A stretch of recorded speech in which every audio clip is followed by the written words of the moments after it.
කොහොමද? මගේ බබාගේ lunch recipe එක තමයි ඔන්න අද ඔයාලත් එක්ක ෂෙයා කරගන්නේ. ඉතින් බලමු කොහොමද හදන්නේ කියලා. මම මේකට අල ගෙඩියක් අරගෙන තියෙනවා. හොඳට ග්‍රේට් කරලා හීනියට කපාගෙනත් තියෙන්නේ.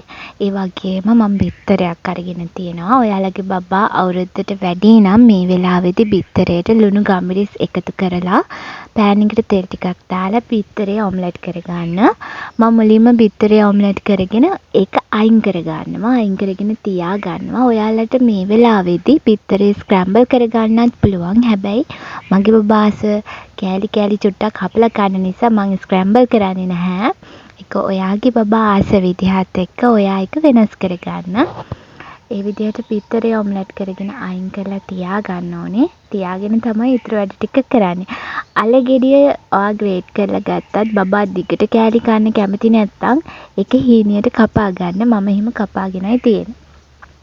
බිත්තරේ හදාගෙන අයින් වුණාට පස්සේ මම පෑන් එකට බටර් ටිකක් ඒ වගේම තව පොල් තෙල් ටිකකුත් එකතු කරගන්නවා. එකතු කරගෙන අපි හීනියට කපාගත්ත අල ගෙඩිය පෑන් එකට එකතු කරගෙන දැන් මේක ටිකක් ෆ්‍රයි කරගන්න යන්නේ. හැබැයි ගොඩාක් ෆ්‍රයි කරගන්නත් එපා. හොඳට වහලා ටිකක් තෙලෙන් තැම්බෙන විදිහට ෆ්‍රයි කරගන්න. ඒ වගේම බබා අවුරුද්දට වැඩි නම් ලුණු ටිකක් එකතු කරගන්න. ඒ වගේම මම රම්පේ කොලයක් කුරුඳු පොත්තකුත් එකතු කරගෙන හොඳට කලවම් කරලා වහලා තියන්න. අනිවාර්යෙන් වහලා තම්බ ගන්න. ඉතින් මේක ටික වෙලාවක් අල ටික තැම්බුනහම කහ ටිකත් එකතු කරගන්න. කහ එකතු කරලා හොඳට කලවම් කරලා මේක තව ටිකක් තෙලෙන් ෆ්‍රයි වෙන්න තියලා තියන්න.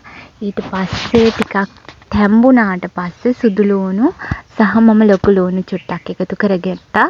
ඔයාලා රතු ලුණු එකතු කරගන්නවා නම් ප්‍රශ්නයක් නැහැ. මුලින්ම සුදු ලුණු එකතු කරගත්තේ නෑ. මොකද සුදු ලුණු තෙල් එකත් එක්ක වැඩි වෙලාවක් තැම්බෙන්න ගියොත් මේකේ සුදු ලුණු රස වැඩි වෙනවා. ඒකට මගේ බබා අස්ස නැති නිසා.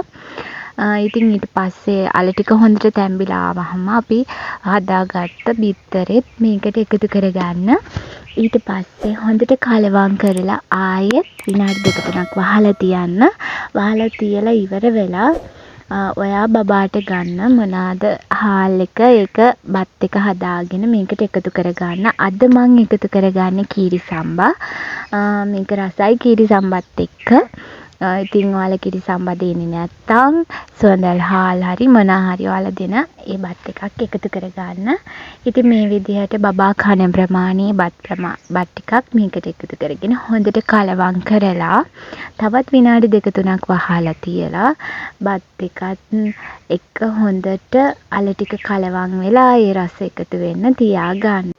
ඉතින් අවසානයේදී මම මුරුංගා කොළ ටිකකුත් හීනියට කපාගෙන එකතු කරගන්නවා. ඉතින් ඔයාලගේ බබා කන්න ආස ඕනිම පලා වර්ගයක් මේ වෙලාවෙදී පාවිච්චි කරන්න. මගේ බබාට මම මේ දවස්වල වැඩිපුර දෙන්නේ මුරුංගා කොළ නිසා මම ඉතින් මේ ආහාරයටත් මුරුංගා කොළ තමයි එකතු කරගන්නේ. ඉතින් මේ වගේ රෙසිපි එකක් ඔයාගේ බබාගේ ඕනම ප්‍රධාන ආහාර වේලකට හදලා දෙන්න පුළුවන්. ඉතින් මේ කෑම එක හදලා බලලා කොහොමද කියලා විස්තර කමෙන්ට් එකක් දාන්න. වීඩියෝ එක හොඳයි නම් මගේ channel එකත් subscribe කරන්න කියලා ආදරෙන් ඉල්ලනවා. ඉතින් මේ වගේ තවත් වීඩියෝ එකකින් නැවත හමු වෙනතුරු ඔයාලා හැමෝටම සුබ දවසක්.